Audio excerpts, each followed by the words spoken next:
All right. Hi, folks. Welcome to Boldin Your Money. Today, I'm joined by David Bach, founder of Finrich Media and co-founder of AE Wealth Management. And he's a 10 times New York Times bestselling author, mainly known for the Automatic Millionaire. So David has spent decades helping people simplify their money and find best practices. Today, we're going to talk about one of his big new ideas that he's promoting. So we'll jump into that in a second. And David is joining us from Florence, Italy. And he is originally, though, from the East Bay, so near where I am in Marin, California. So with that, David, welcome to our show. Well, Stephen, thank you. It's great to be with you. It's a true pleasure. Yeah, I appreciate you making the time. But I'd love to learn actually first why you're in Florence, Italy. That sounds pretty cool. Well, it's funny when I talk to you in the Bay Area because I'm a Bay Area kid. So grew up in California.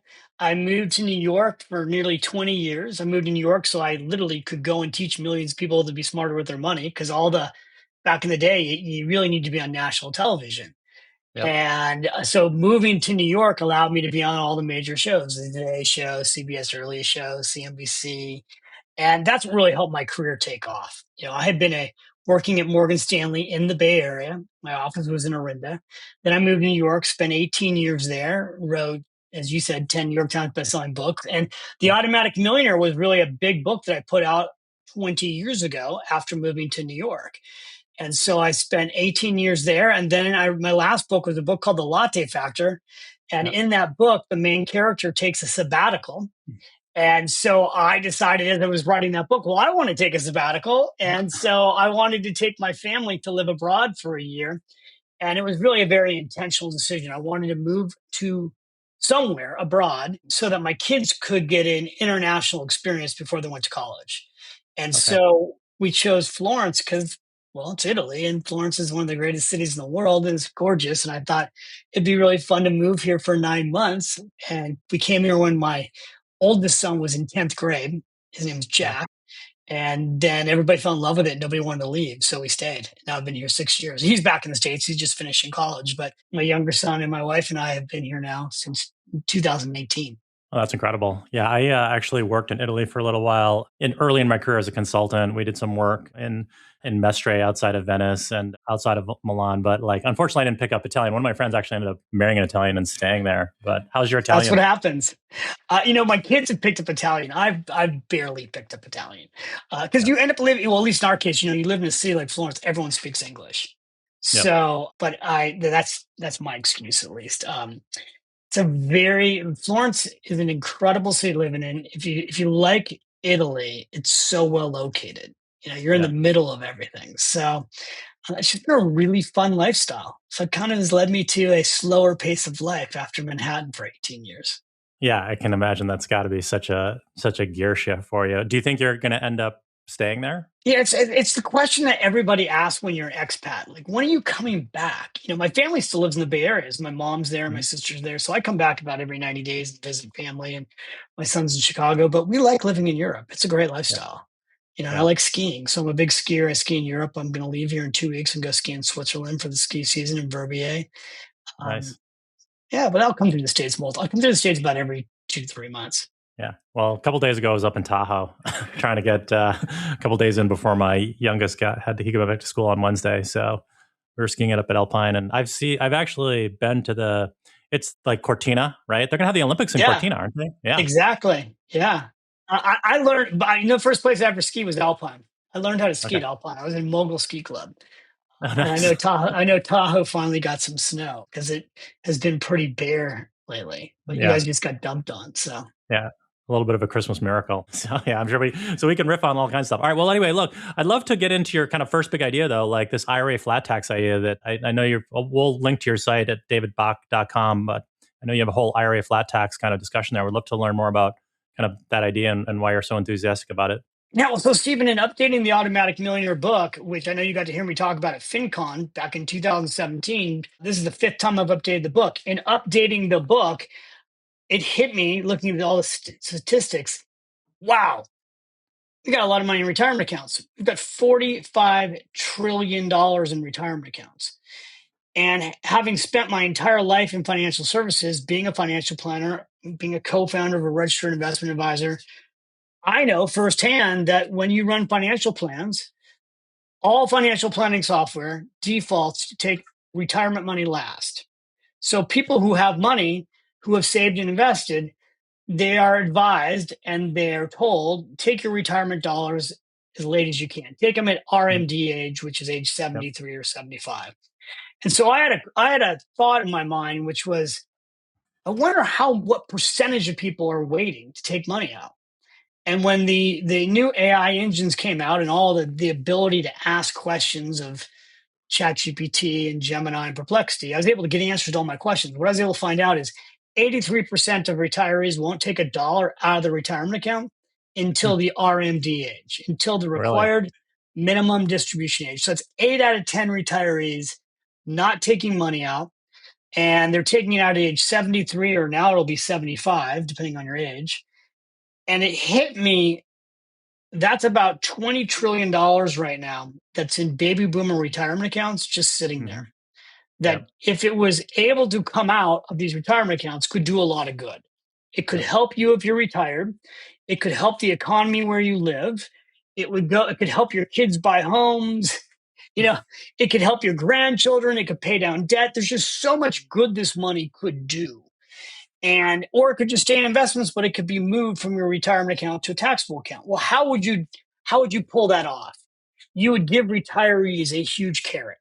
You'd say, Hmm. instead of paying ordinary income tax, we have a special deal for you. It would take somebody like Trump to do this. We have a special, and I recommended it as an 8-year tax law.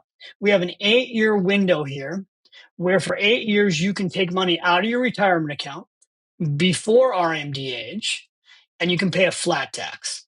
And Yep. so we used the AI engines and we ran it at 10% flat tax, 12% flat tax, or a 15% flat tax. And for the sake of the argument, we wrote a white paper showing what would happen if you took it out at 12%. How much money would come out, basically? Yep. And it could be trillions of dollars. Hmm. It could increase the GDP of America by a quarter of 1% to 1% annually. Hmm. It could pull forward up to $1 trillion in tax revenue. And the more important thing is, honestly, what it would do is recirculate the money. It'd start Yep. to move all this money around. Yep. So it would really give the economy a huge boost. And most importantly, for retirees, could make the retirement a whole lot better. I Yep. say there's 2 stages: save and invest, and spend and enjoy. And we have Yep. spent the last 40 years on save and invest, and we have not Yep. spent enough time on spend and enjoy. And so we're at a 100%. point now where people have got a lot of money put aside and they're not using it. And it's great the stock market's gone up, and it's great the real estate's gone up. But man, what's the point of having saved all this money if you can't actually put it to some use and have some fun before you pass away or you're too old to use it?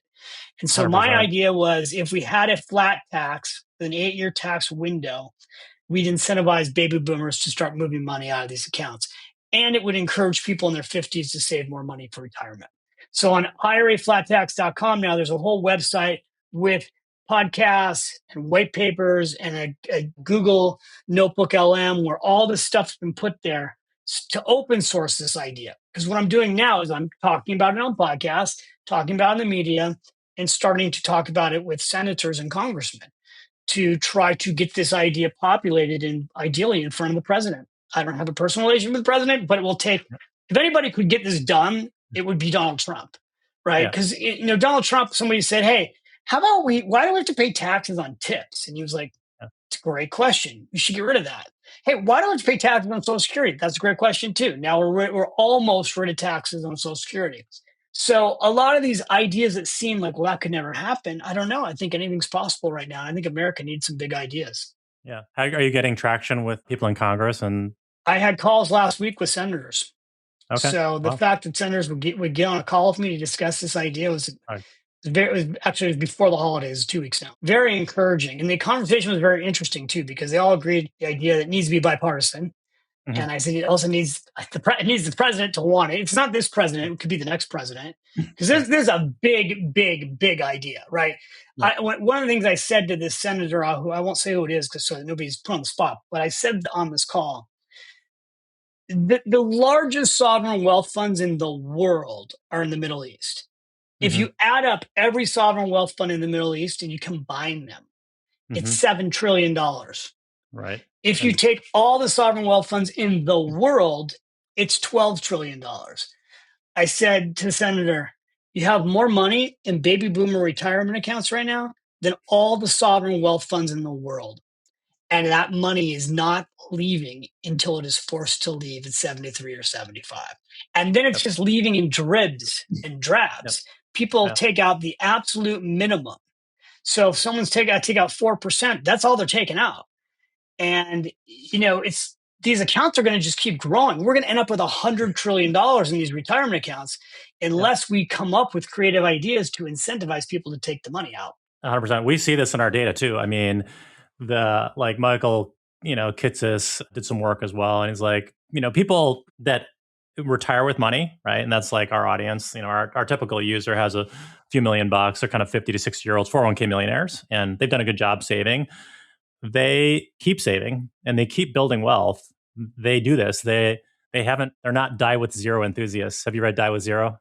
Yes, in fact, I gave him a testimonial for that book. But most people aren't die with zero enthusiasm No, I because know. it's a very hard thing to pull off. And he, by the way, is worth a fortune. So it's easy to tell people to go spend a bunch of money when you have endless amounts of money. But when someone's got $1 million or $2 million, they have a hard time decumulating. Yep. They've spent their whole life accumulating, but they're also sold a myth that they're going to not only live forever, but that their health's going to stay good forever. And the thing is, when you do financial planning, you actually see in real terms, your 60s look a lot better than your 70s, Mm-hmm. especially for men. Yep. So the time to enjoy your wealth is when you have your health.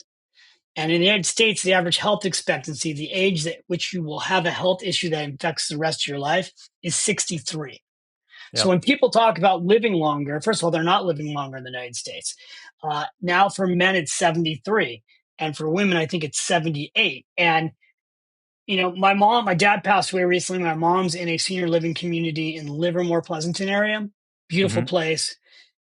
You go, just try me out on this. Go to any nice high-end senior living community, go to one of the dinners or the lunches, look Mm-hmm. around the room, and 80% of the people in the room are women. And that's because we don't make it to the Yep. 80s Yep. typically. And Yep. so we need to be doing more we need to be having more conversations around how to really enjoy your wealth during retirement. And that's why I tell everybody you need to get a financial planner, because what a good financial planner can do is give you permission to spend more money, which when Yep. people actually understand that they can afford to spend more money, then often they will spend a little bit more. They don't go crazy, but they'll spend a little bit more. Yep. I totally agree that you need to be intentional about this. I mean, one of the big things that we see on our platform is people are like they have this aha moment where they're like, oh, I could retire, or yeah, I get more confidence. So I feel that I have the permission to spend. And totally agree with you. Like one of my good friends here, he's in his mid 60s and he's like, look, he's looking at his parents and like, they've been robust, but then they start to decline. He's like, I really only think, he has like 10 or 15 years, right? 10 years, and he's super healthy, Bay Area person, to really use my human capital. And so he's super intentional about starting to spend money, even though, like, for many of these 401k millionaires, they basically have been trained over decades of saving and being disciplined to accumulate. So it is really hard to get that mind shift going. And it is important for people to recognize, though, that they have limited human capital and they need to spend their money if they want to enjoy it. Otherwise, they're gonna pass away at like in their 80s or maybe 90s, but with maximum money. But who cares? They can't enjoy it. Maximum money without getting to have had maximum retirement. Yeah. And I really think the whole purpose of money is that money's just a tool to live your best life. And there are so many ways to live your best life. But look, I'm the guy that spent 33 years of my life teaching people how to save and invest for retirement. And the Automatic Millionaire is now for 20 years now. I updated it for another generation so that we could reach young people one more time, so that we could create more automatic millionaires. I think it's important to build wealth and be financially secure. And then I think it's important to use your wealth to live your best life. And the financial service industry, this will be our next evolution, will be how do people get, I was just on a podcast with Gene Chatsky, we're talking about how do people get forever paychecks, Mm-hmm. right? Like people want these revenues, the revenue to come in even if they're not working. Yep. And so many people are waiting too long, even Social Security. The bulk of the industry tells people to wait to take Social Security. I tell people, if you don't need the money, take Social Security as early as you can. Why would Yep. you wait? Take the money and enjoy it. Well, Right. have fun with it, you know? Right. If you don't need to hedge it. Do you know Azul Wells? Ever heard of that guy? He's a YouTuber. He YouTube influencer, former advisor, and he talks a lot about this. You know, the age 63 kind of like health thing that happens for men, that it's a big risk, and most people don't think about it. I don't know him, and I will tell you. So my thing is skiing, right? When Yep. I'm not doing financial education, I live to ski. I'm very aware of the fact that now when I go skiing with those friends of mine who still ski, because people stop skiing when they get to, I'm 59. Usually you'll see a lot of people on the mountain in their 60s. And we were on the mountain 2 or 3 weeks ago. I was in Verbier, and my friend said, "How many people do you think ski over 65? What percentage of skiers are over 65?" And Yep. now you can just turn around and ask ChatGPT. So he asked ChatGPT on the lift, and the answer was 3%. And I was like, whoa, like that's an eye opener, and that's because you were not always in shape to do these things. So I'm very focused on how can I be as healthy as possible so that I can be as active as possible. It's not Yep. just living long, it's living healthy as Yep. long as possible. I think more people are, reading up on Peter Attia and like just getting super thoughtful about not everybody, but like definitely in the Bay Area. And I like you, I'm a skier, and it's interesting that you do see, like, I was skiing midweek, and there are a bunch of retired people that are super active. But yeah, That's because the retired people can ski midweek. yeah, exactly. They can do it. But yeah, you have to be super intentional about staying strong. Yeah, the similar stat. I remember someone told me that like the number of people that ever sprint after age 35 is like 2% or 1%. It's like you don't realize it, but these things that you did when you're a kid, like you're running full out, that stops like in your early 30s. You just never do it again. But you don't think about it, but that's the same thing. Yeah, at 65, 3% of people are skiing or whatever. It's like it just happens, and people don't notice it. All right, cool. Well, look, I'd love to shift gears and talk a little bit more about kind of the Automatic Millionaire. Like, why did you originally write that book? What motivated that? So I've always gotten my book. So the first book I wrote was Smart Women Finish Rich. I started teaching a class in Lafayette, California for my clients, for my women clients on money. This is Yep. in the 90s. There were no classes on women and money. There were no books on women and money. I got asked in my first class at the Lafayette Park Hotel, what's a good book for women and money? And I said, I don't know if there is one. I'll go to the library and I'll look. And there wasn't one. And so I ultimately would teach that class over and over and over again. And then I got invited to do a speech at the Moscone Center. Mm-hmm. And I had this big venue, and I was going against John Gray, Men Are From Mars, Women Are From Venus fame. And everyone stood in line waiting for my book, and I didn't have my book. And so I finally wrote the book. That was what I had been teaching, which was Smart Women Finish Rich. And Yep. that was what I had done for my clients. Then all these women came back to me and said, now I need a book to do this with my husband. That led to Smart Couples Finish Rich. Okay. The Automatic Millionaire came to be because as I went around the world teaching these principles, people would come up to me at the end of my events and say, David, I got your book here. I just want you to tell me what's the one thing I need to do. Just give me the secret to being a Yep. millionaire. There must be one thing I need to do. And I would find myself answering over and over again, well, the secret is you have to pay yourself first automatically. And then somebody's like, well, why don't you write that book? And so the Automatic Millionaire really came to me like, you know what? This is what I need to teach. I need to simplify this. People don't want always the full blown financial planning guide. How could I write the who moved my cheese of money? That was my goal. Mm-hmm. A really short, simple, easy book that anyone could read on any income to build financial freedom for life. And I based it on a ordinary couple. You were talking about how you have all these ordinary, you know, 401k millionaires. I Yep. was at Morgan Stanley and I had those clients too. And I had a client come into my office. They weren't a client, actually. They were, we call them a prospect, right? They had come to a seminar and they came in my office and they were able to retire in their early 50s with a very ordinary income. Jim and Sue McIntyre, they had made a little over $50,000 a year. And when they came to my office in his early 50s, he had a net worth of $1.8 million. Mm-hmm. And I was so blown away by this that I started interviewing him and going, how did you do this?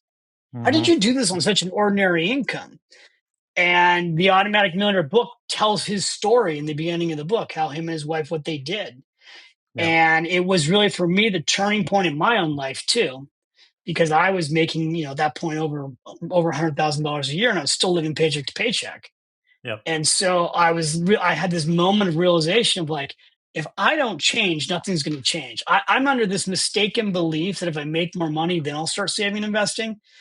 And Yep. I need to look at what my clients have done who have saved on ordinary incomes, because I had clients that were from PG&E, Pacific Bell, Safeway, all these local companies that right? Like all these Bay Hmm. Area companies, AT&T, Chevron, and Hmm. they had paid their home down with no debt. They had put their kids through college, and they had built up these 401k plans that were $500,000 to $1 million, maybe $1.5 million. I mean, these accounts are Hmm. bigger now, Yep. but they did it on an ordinary income, and they did it automatically. Yep. So I worked on that book. It was the hardest book I ever wrote, because it's very hard to make financial planning simple. When you're in the industry and you know so much, it takes a lot of work to take it all the way down to the bare bones. And that's what I do with the Automatic Millionaire. And then I launched the book on Oprah. And then, as they say, the rest is history. That book took off, Yeah. and it became the number one best-selling book of the year in nonfiction.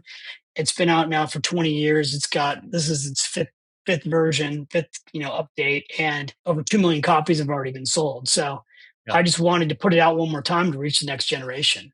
And also, Yeah. things have changed. Technology's changed. So It's an awesome story, and it's definitely influenced so many lives. And people talk about the latte factor, and it, it's what's interesting to me is just like the people that learn this stuff, if they're raised in households that are financially literate, or now there's more people that are being taught in high schools, but it's still the exception. Like I think in our generation, it's people like they weren't taught this stuff. You kind of had to learn on your own.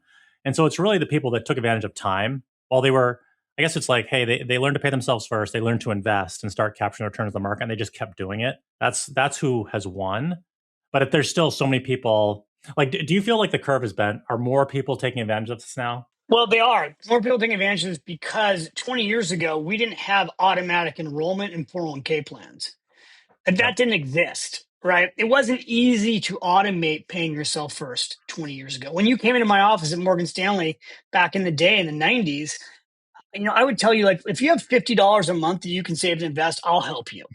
And I Yep. would. I'd sit down with you and go through it. And when I did that, the paperwork to set up what they called them a systematic investment plan was 6 pages long. And it took 45-minute meeting and took 3 weeks to set it up with the bank. Like, it was ridiculous. Yeah. And people didn't trust it, right? Today, people go on there. You can open your phone and you can click on an app and you can automate your financial life in less than 10 minutes. Yeah. You can automate everything. You can automate saving in a retirement account. You can automate an emergency account. You can automate a dream account. And so it's much, much easier today. However, it's also easier to separate you from your money. You used to have to like get in your car, drive down to a store, think about what you were buying. Today, like, everything's on your phone, click, click, click. You're signed up for life. Everybody's taking your money from you automatically. Yeah. And so you have to realize, like, if you don't have a plan for your money, someone else has a plan for your money. Yeah. And most people don't have plans for their money. They should, but they don't. They have what I call the no plan. Hmm. And the no plan leads to a very different place than the person who has a plan. And the thing is, when I was young, the one thing that had a huge impact on me is one of the older financial advisors when it came in and talked to the trainees. Hmm. And he was in his 60s, like a little bit older than I am right now. And he was getting ready to retire. And we're all in our 20s. And he took, actually, the chart in the Automatic Millionaire book one of the original charts that he showed the power of compound interest with an IRA account. Yep. And at the end of his talk, he said, at a minimum, you guys do for yourself what you do for your clients.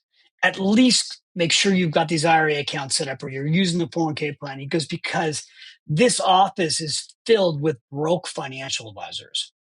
We were like, what? Like, we were Yeah. shocked, right? Because financial advisors are driving a fancy car, they've got a country club Yeah. membership, they're wearing nice Right. suits, they've got attitudes. And he's like, most of these guys don't have any money. Yeah. And he was right, actually. And it stuck with me. And what he said, because I remember this like it was yesterday. His name was Jack Saunders. He said, you're going to blink your eyes. And he went like this. He snapped his fingers. And he goes, you're Yeah. going to blink your eyes and you're going to be my age. And you won't want to work anymore. Right. and you'll either have money or you won't. But if Right. you start at your age, it's easy. And Yeah. I was like, whoa, okay, well, that's a wake up call. And he was right, by the way, because I, blinked my eyes and I'm now 33 years later, kind of wrapping up my career here. It's gone by fast. I mean, I still feel like the kid in my 20s, but I'm not the same kid in my 20s. It went by really quickly. So I'm I glad love I did that. all these things. Yeah, I think it's hard for people to get that sense. Same thing, I'm in my 50s and it's like it goes by quick and everyone tells you it goes by quick and it accelerates and it's true. And yeah, no, I also get the like, we build financial planning software. I didn't have a plan for a long time. Now I have a plan. Now I've actually talked to one of our advisors and I've automated a lot most of my life. And it has been game changing, but you have to do it. And then you start to, I think you have these aha moments in your life. One, it's you start to save and it starts to build. But at a certain point you hit escape velocity where you're like generating more returns on your capital than you're saving. And then you're like, oh, wait a sec. Like this compounding thing is very real and it's accelerating. My son, who's 15, was downstairs doing math homework, and he had a chart. It looks like a classic stock chart, right? Like a Yep. compound interest chart. But and I go, "What are you doing?" Because he's doing math work. He's like, "Well, we're studying exponential growth." I go, "Well, that's just like compound interest." And he goes, "Yeah, Yep. that's kind of what we're studying." And what's interesting about what you just said, nobody really fully explains this when you're young, is that the first 10 years when you save and invest, it's like watching paint dry Yep. because not a lot happens in the first decade. Then Yep. in the second decade, it starts to grow more. But in the third decade, it just starts to take off. And Yep. then before you know it, the money's really, everything you've been told, have your money work for you so that your money makes money, happens. Yep. And, I think the thing that there's 24 million millionaires in America now. When I updated the book, there's 16 million more people than there were 20 years ago when I wrote the book. I think Yep. the thing that I worry about is that those who aren't saving and investing are getting left behind, just Yep. left behind. Because if you don't Yep. own stocks and you haven't owned real estate, Yep. you're just falling further and further behind. Everything's getting more and more expensive, and you just aren't able. It gets harder and harder to catch up. And I worry about that for our country. Yeah, one of the things that I saw, a stat that jumps out, we're kind of hitting like peak 65 right now, where there's like 10, I think now it's like 12,000 people a day are turning 65. So they're hitting that point where they're, many of them are forced to retire. And there's also, for people who have been saving, I think there's about 1,000 new millionaire households a day that are being minted. So there are these households that are really winning. And, I mean, $1 million isn't what it used to be, but it's still a pretty meaningful number. But then what about everybody else, right? Half this country has like close to zero or negative net worth, which is a big problem. And 25% has kind of zero to $650,000. And the top 25% has 650,000 or more in net worth. So there's still lots of room to, lift up and help many more people get there. I just did a keynote. You saw me speak on stage at FinCon. I did this talk recently in Arizona at a very high end group called Genius Network, Mm-hmm. and I talked about all these ideas, and I said, basically 4 out of 10 Americans can't get their hands on $400 in case of Yep. emergency. 6 out of 10 Americans can't get their hands on $1,000 in case of emergency. Now, this talk was when the government was still shut down. Mm-hmm. And I said, I don't think a lot of people realize how hard this is for people to shut the government down because they hadn't Yep. gotten paychecks for 3 paycheck cycles. So if Yep. you live paycheck to paycheck, it means you've got one paycheck of savings. Well, there are 1 out of 3 American families who make $150,000 a year are still living paycheck to paycheck. Yep. So it's not just people with low incomes that are living paycheck to paycheck. It's also people with high incomes that are living paycheck to paycheck. And the only way you fix that is to actually, for yourself, fix it. The only economy that matters is your own economy. And the Automatic Millionaire book is a roadmap for anyone at any income level to automate their financial life, put it on autopilot, not need a budget, not need discipline. Today I used to say set and forget it. Now I say set it and review it. But I think if you have young people, the Automatic Millionaire is a great book to give out as a gift. Mm-hmm. Come on over to our website, which is davidbach.com, and you can read about the book. We have an insider team. I don't know when when this podcast will launch, but we've got a live event that I'll be doing on Zoom. They can Okay. find out about it on the website. And I think financial education shouldn't be a nice to, it should be a must to. right? Like Yep, we don't have mandatory financial education in school, and we should. for sure. And it leaves people at a huge disadvantage if they're not taught about money at a young age. Yeah. There's a guy, Tim Ranzetta. I talked about him a lot. He's out here. He's actually East Bay. Yeah, he's actually East Palo Alto guy. He's an entrepreneur in the Okay. Valley, and he created Next Generation Personal Finance. And that is a group, you might want to talk with him, that has trained like 50,000 teachers at this point on how to, Wow. they teach the teachers, they do two things. They teach teachers how to do financial literacy in high schools, and they push for legislation. And it's now in like half the states. They just passed in California to require personal finance to graduate from high school, which is a huge thing that's starting to happen. So now those 50,000 teachers teach 5 million kids a year. So That's that's a huge. big Yes, concern. please introduce me to him. I think what you just told me, and I talk about this in the Automatic Millionaire book too, how many states are creating programs. There were 27 states so far that have created some kind of a program. The key to what you just told me, though, is what I've been talking about for a long time, is it's mandatory and you need to pass some kind of a test to graduate. Yep. Because if you make it a 1 day or a half a day event, people aren't really paying attention, but they have to learn something to graduate. By the way, it's not complicated stuff that you have to learn to graduate. Like Yep. if you just teach people the miracle of compound interest, Yeah. you know, you teach people what happens with interest rates when interest rates go up or down, or what happens with credit card debt. It's none of this stuff's really that complicated. When I was on Oprah with the Automatic Millionaire, and she turned to me at the end of the show and she's like, "They should teach this stuff in school." And I said, "Oprah, I know they should." I said, "This book shouldn't be needed. Automatic Millionaire book shouldn't be needed. You should graduate from high school and know everything that's inside this book." Yep. 100%. What do you teach? Like, I love the idea of how do you make it simple? I mean, for what it's worth, like, we've built this platform that like people use instead of their spreadsheets to build their own plans. And so they're Mm-hmm. enthusiasts and they're really into it. They're pulling on these levers. But we see to change like the world, it does have to get way simpler. How do you, for your own kids, how have you, like, what are the simple lessons that you've taught them? Oh, I can give you three simple lessons for children. Well, maybe four or five actually. Lesson number one is I teach my kids about investing the same way my grandmother taught me. So my grandmother, when I was really little, she took me to McDonald's and she said, "David, I'm going to teach you today how to become a millionaire." And because I used to like to play Monopoly. She's like, "I'm going to Yeah. teach you how to play Monopoly in the real world." So she took me to McDonald's. I was 7 years old. She said, "There's three types of people who come to McDonald's: those who eat here, those are the ones who, like you right now, you're eating. You're what's called a consumer and you spend money. The second type of person is somebody who works here. All Yeah. these people you see working here, they have a job and they're being paid minimum wage. And that's a hard way to make a living. The third type of person is the person who owns this place. They're called an investor and they own stock in McDonald's. And when you own stock in McDonald's, you then will make money off of every single person that comes in here to eat just like you." Yep. And that was my first lesson. And so she taught me how to find out about McDonald's being public, and she taught me how to look it up, back in the day in the newspaper. And she took me down to a brokerage firm, and I bought my first stock. I Nice. did that with my kids. They bought Shake Shack. So that was my first lesson for them because I wanted them to think about being an investor the same way I was taught. Now, things I've done for my kids since then is my kids have Roth IRAs.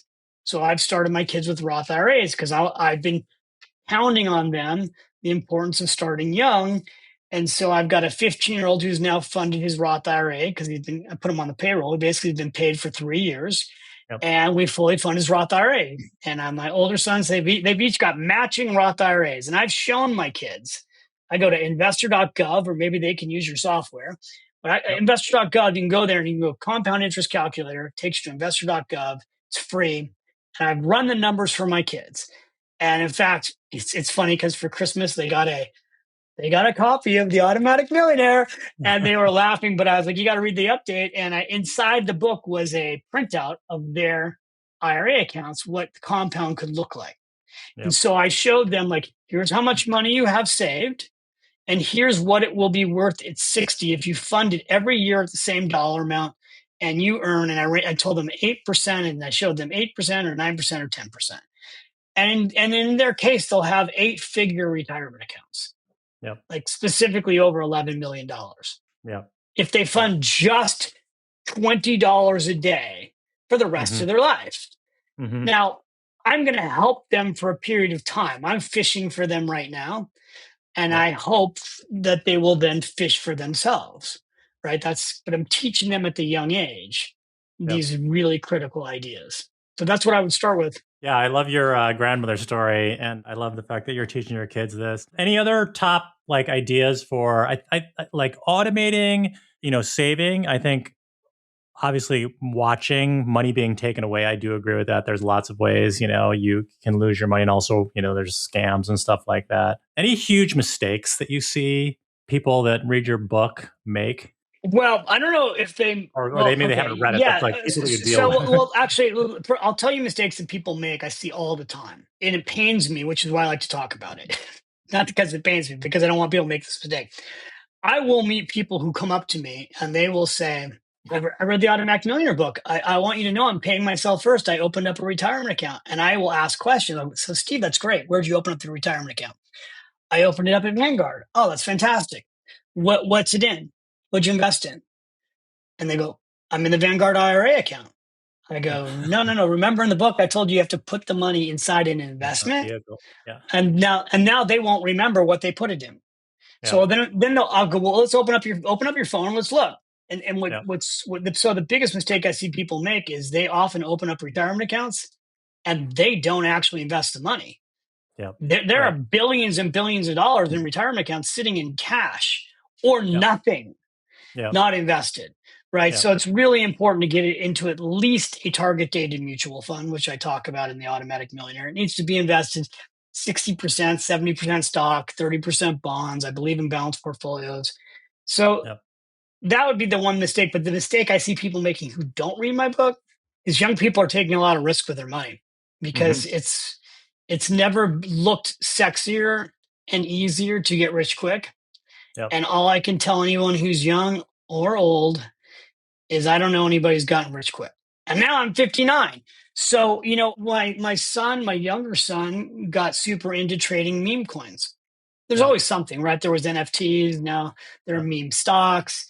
And my 15-year-old was trading meme coins. And this was before the Trump meme coin came out, but he had taken like $400, and I let him do this even though it was totally against what I believe in. It was his own money, and Yeah. I know it's stupid and totally ridiculous and risky, but he was like had all his trading systems in place, and he's getting on Yeah. investor calls, and he's making money. And his $400 had grown to like 8,000. And we're Yeah. skiing in Verbier, and he's like, Dad, you're trying to make 10% a year. I'm trying to make 10% a day. And I was like, James, I know Good this luck. is looking good right now, but I Yeah. promise you, I don't want you to lose this money. But there's these things called rug pulls, Yeah. and you're gonna wake up and the thing's gonna go to zero, and there's gonna be no money there. Yeah. You don't know what you're talking about. Well, you know what? Literally within days, it went from $8,000, and he was in multiple coins, Yeah. and he went from being up 8,000 to being all gone. Yeah. And that's a good lesson for him to learn at a young age. Yeah. But I it's think it's tragic to learn it with significant amounts of money. And a lot of young people are losing significant amount of money, taking way too much risk on things that aren't real. Yeah. I've seen this. I've seen this movie like with my oldest son. He same thing. Like he was in crypto with all his fraternity brothers. They basically cornered the market. They owned everything and they were driving it up themselves. And then like we have $10 million of this coin. I'm like, what's the intrinsic value here? Anyway, I told him my stories about like I owned E-Trade. I once took E-Trade. I had like $400,000 in E-Trade from like 20, Yeah. during the dot-com glory days. And I was like, I remember talking about like asking her, should I like diversify? And we're like, no, it's we're up huge. Let's go let it ride. And then wrote it right back down to like 40 grand or something like that. Do you remember they used to have those E-Trade ads, and the E-Trade ad was like, you don't have an old brokerage firm, go to E-Trade and you can have an island. And, and, Yeah. and that I'm from the dot-com days too, right? Like they used to call them at Schwab Cisco ants. That was the phrase that they used inside the Schwab branches. Hmm. All these people Yeah. coming over to Schwab to buy Cisco stock. Today it Yeah. would be Nvidia, right? Cisco But pants. yeah, you know, everybody likes a stock Yeah. until they don't like a stock, right? Great book to read right now. Have you read 1929 by Andrew Sorkin? No. All right. I'll have to check it out. Go read that book because it's Okay. a page turner, and it's good to have a lesson, a reminder of what it was like during the Great Depression when the market crashed. But being from the .com community of the Bay Area, I had a lot of young people coming out with so much money, and exactly what you're talking about. It's like, I know you have $10 million right now in ALL stock. Let's Yeah. sell at least half of it and buy you a house. Right. No, no, no, no, no. It's going to be worth $20 million. Yeah. Right. And then the stock just went all, Right. and the Well, it's people that didn't diversify were sad. I think that's the big thing. I think diversification, continuous diversification, that's like rebalancing, makes a huge difference. Because you end up, you say you own Nvidia or something, right? Okay, boom, suddenly it's a massive part of your portfolio. And, obviously the survivor bias of like people don't own Apple. It's like, okay, I've owned Apple, I've owned it for 30 years. They're like, they never want to sell Apple. Yeah. It's a tough argument because they're like, well, it's been enormous, but at the same time, at some point, everything like I think if you look back and you say, hey, who was part of the Fortune, 100 30 years ago that's still around? It's like nobody, right? It's like these companies, or 40 years ago, they all roll over at some point. So diversification and kind of continually rebalancing is an important part of this exercise as well. Completely 100% agree with you. And rebalancing should almost be automated. But everyone gets brave when the markets go up. Markets are up now for 3 years. Yep. I mean, we've actually had an unbelievable 20-year run. Since I wrote The Yep. Automatic Millionaire, the markets have gone up 600%, and the real estate markets have gone up 400%. That's average, right? So, like Yep. in the Bay Area, home prices didn't go up 400%. They went up way more than 400% in 20 years. Yep. So, if you've been using your 401k plan, investing automatically, and you bought a house, you're a multimillionaire probably, Yep. and certainly a millionaire. Yep. So part of building wealth, there's you got to build it and you got to enjoy it, but you also have to protect it. Yep. And 100%. I think doing the plan's a big part of that. I want to shift gears to the last topic really quick and just kind of talk about the future. I mean, let's open with do you so if I zoom way out and you just think about the history of humans and like what we've accomplished, we have accomplished a lot in the last 150 years. So, and it does feel like it's really accelerating, I mean, and people look at like so next year, right, 2026 or this year, right? I think a lot of people are thinking famous last words. They're pretty bullish. They're like, okay, inflation seems like it's leveling out a bit. AI is here. It feels like it's impacting things. You know, it it does feel to me like this continues being in tech and especially in Silicon Valley. Like it just feels like it's always accelerating, and so it does make you bullish about the future. That hey, and the market is a great place to capture those returns. So that's the upside, and then the other side as well. Nothing goes up forever. You're going to have these lumps and whatnot. And do you have a perspective on how you think the economy should unrolls here over the next 5 years, 10 years? See, that's really the interesting question, right? Because I don't know what the economy is going to do in the next 12 months. And Yep. I think there's been a lot of great quotes about the fact that if you believe anybody who tells you what's going to happen in the next 12 months, then you believed an idiot. I was reading there's 700. I'm on Bloomberg, and there's 700. Did an analysis of 720 economists and chief investment officers of all the financial service companies. You can go on Bloomberg and you can read this. And the consensus among them, it doesn't even matter what the consensus is, but the fact is the consensus is all the same. I literally read hundreds of these. I'm like, where's the guy that doesn't think it's going to be okay? So Yeah. so the consensus tends to be almost always wrong. They just say the same thing. I don't know what's going to happen this year. I don't know. I mean, I don't. Nobody knows. Did you know we were going to go into Venezuela? Do you know what China's going to do Yeah. with Taiwan? I have no idea. We didn't know COVID was coming. All I know is if you ask me what the next 10 years are going to look like, what I think is going to happen next 10 years, Mhm. I think the next 10 years is going to be the greatest opportunity to build wealth in our lifetime, like nothing we've ever seen before. Yeah. Because AI is changing everything, and it's going to create enormous levels of productivity and profitability. Now, there will be economic consequences to all this. There Mhm. will be people who lose jobs, a lot of people. The world's going to look very different. But Yep. I'm personally very optimistic about where things head in the next 10 years. Doesn't mean I'm not, there aren't things I worry about. Yeah. Like, we were to sit down and have coffee and you're like, what do you worry about? I'm like, I think our deficit's a serious problem. I Yeah. think our country's got $38 trillion, and that's actually underestimated how big our deficit is. I think Mhm. the fact that GDP, the interest on our debt is greater than GDP, that's Yeah. frightening. Yeah. I think our entitlement programs are getting ready to buckle. I think California's got all kinds of issues. But these are things that we can't control. That's why I always go back to the only economy that really matters is the one that you've developed for yourself and your family. Yeah. That's the economy that you can control.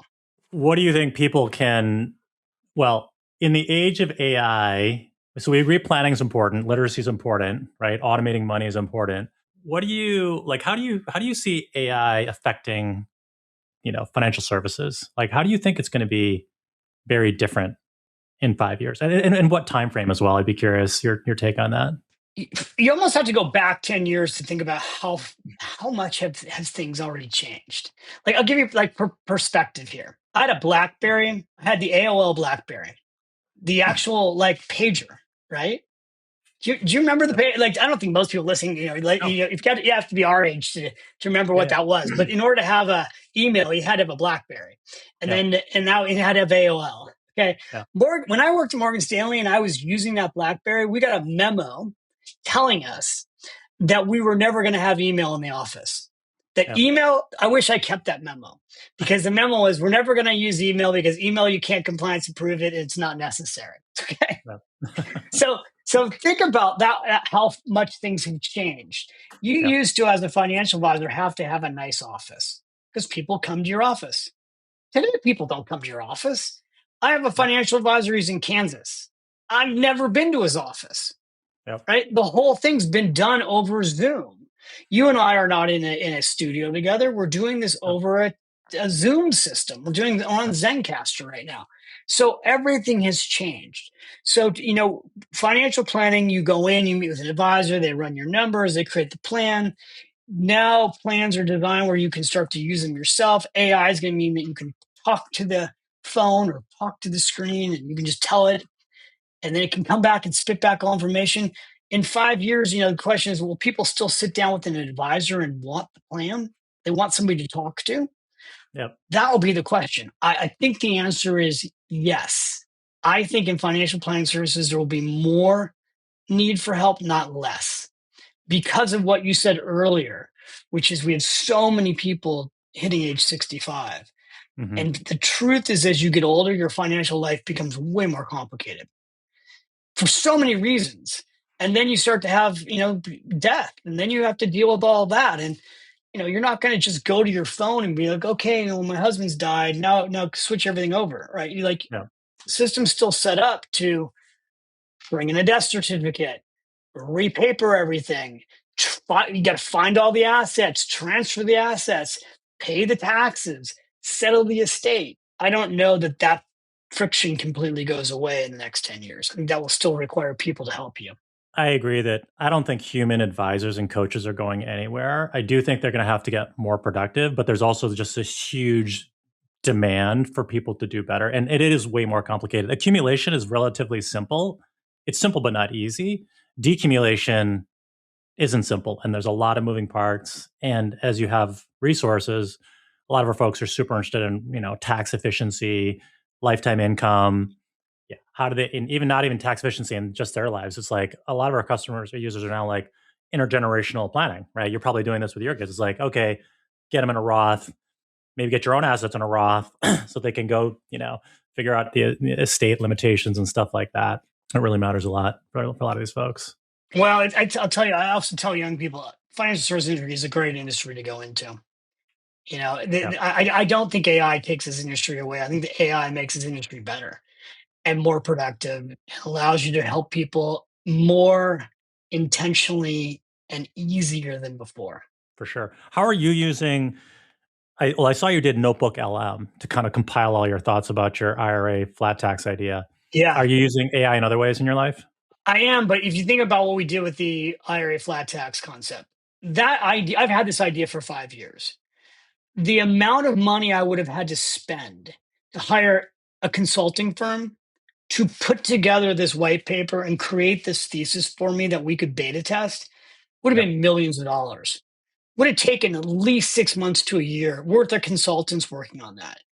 I was able to hire one AI consultant and work on this with her and then run this through all the different AI engines, have Hmm. them compete against each other because they don't all agree. And when you Yep. use AI, that's really interesting too, right? Because what ChatGPT thinks versus what Gemini thinks, what versus Perplexity versus a international language model. They're programmed by people. Yep. So you have to, and then you also have to know, like I learned, because I know, you have to know what's good data and bad data, right? Like you can't just look at anything that comes back from a language model and assume it's correct, Yep. because it would show me things that I would know were wrong. And I go, well, that can't be. And I'd ask it. And then they go, oh, you're right. That isn't correct. Right. So it was an interesting process to go through. I'm sure a year from now, when we run this, if we run this all over again, it'll be better, right? Like we're in the beginning stages of using language models. Google Notebook LM, if you don't know what a Google Notebook LM is, and I didn't until I did this project, it is unbelievable. And if you go Hmm. to iraflattax.com and then you read the white paper and you click into Google Notebook LM, we just took pieces of the Notebook LM and made it available because I want to simplify it. But for example, there are podcasts that I didn't create, that the engine created. It read all the white papers, and Hmm. then it's got podcasts of people talking back and forth, having a show that sounds just like a real show, so well thought through, so well discussed. And that's just an AI engine. That's unbelievable. It is incredible. I mean, a couple things with us. We've been using AI to support our audience, our community. We have about 120,000 users a month, 5,000 people ask questions. And in the Wow. beginning of 2025, yeah, in the beginning of 2025, we had mostly humans and some AI. And AI and then in kind of Q1, we turned this on and it started answering half the questions and getting them half right. But at the end of 2025, it's answering 90% of the questions, and 90% of it, humans are like, this is a better answer. It's 24/7. We just turned on an AI assistant in our platform. This is in beta less than 24 hours ago. We've already had 2,000 people engage with it and ask questions. This is not announced. It's just like stealthily out there. And they're able to kind of chat with their plans. It's pretty incredible to watch what people are doing. And the last thing I'll say So, is this: there's a platform called Delphi, which lets you build a mirror of yourself. I don't know if you've ever heard of this, but it's like I yeah. uploaded like all of our help, all of a bunch of podcasts, a bunch of our writing on our website, and trained it, and you can call a version of me up and just ask questions. It's crazy. And I did this in 3 hours on last Friday. It's just like, what's going to happen? And it's $350 a month. I'm just trying. I mean, it's just total experiment. Okay. Yeah. Send me a link. I'll check it out. Because I talked to the founder of Delphi a couple of years ago, and then we didn't go down that road of doing it. But maybe now's the time to do it. Well, we'll see if it, yeah. Your software system, is it for retail clients or for advisors who work with retail clients, or both? So think of us like TurboTax of planning. We Okay. basically are the first company. Like I started this company because I was helping my mom figure this out. Like she was, approaching retirement, didn't have that much money, like less than $500,000, aging female, and just like couldn't get the time of day from an advisor. She needed to kind of make some decisions and figure out retirement, right? Yeah. She needed help. And so my brother and I, and we're both like had some financial services experience. We're like, okay, I guess we're doing this ourselves. We started building spreadsheets, and then we just discovered that there's 120 million people in this country over age 50. They have 80% of the money. Everybody's worried about it, like you've experienced, right, and learned. And, Yeah. and it's like, and nobody knows what to do. And that's pretty much, I feel like, still the case. And so we're like, all right, I'd built software before SaaS, so we're like, let's turn this into a company. And then first it was bootstrap, now we're a venture backed company. There's a lot over six. We have a bunch of subscribers. We have 65,000 ish subscribers now. They're managing $200 billion. Wow. We're like creative planning, except that people are doing it on software.